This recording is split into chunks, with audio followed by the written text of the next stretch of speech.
part of this problem requires impulse calculation. And so to find impulse, which is mass times change in velocity, you need velocity, right? Velocity is not given. You get that from equating from energy conservation. Kinetic energy is equal to potential energy, right? So 1/2 times mass times final velocity squared is equal to mass times gravitational acceleration times height. And so velocity is just 2 times acceleration due to gravity, 9.8 meters per second squared, times height, 3 meters above ground level, and that is 7.67 meters per second. And so, right, and so this is part A. And so impulse will just be mass times this velocity, and this will be, and so J is equal to m times delta V.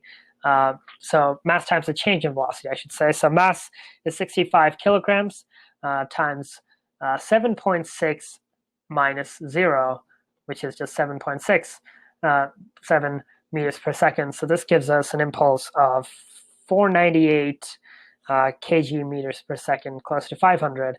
And since this is positive, we're taking upwards to be positive. It is upwards. It is an upwards acting impulse.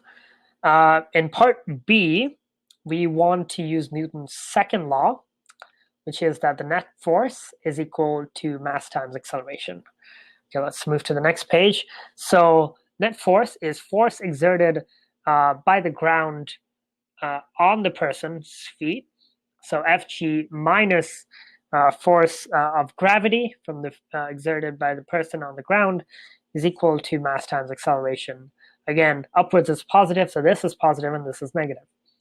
Fg is what we want, and so that's just mass times acceleration plus gravity. So gravity we know is 9.8.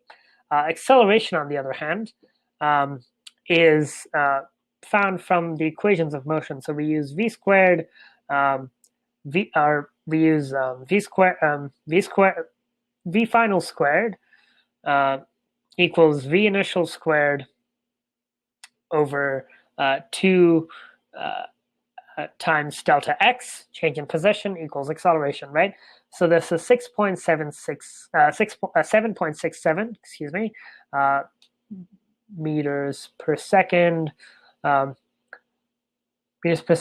quantity squared, minus 0, of course, over 2 times, for the stiff leg, we have 10 centimeters, so 0.1 meters, okay, and so this gives us 294.1 meters per second squared. Great. Therefore, Fg is just 65 kilograms times 294.1 plus 9.8 meters per second squared, giving us force exerted by the ground of 1.9 times 10 to the 5 newtons. Okay, and finally in part C, we're using the same formula. Fg equals m times a plus g. A is different here, so A will be, again, 7.67 meters per second, quantity squared, over, this time 2 times 50 centimeters, or 0.5 meters. Okay, so that gives us 58.83 meters per second squared.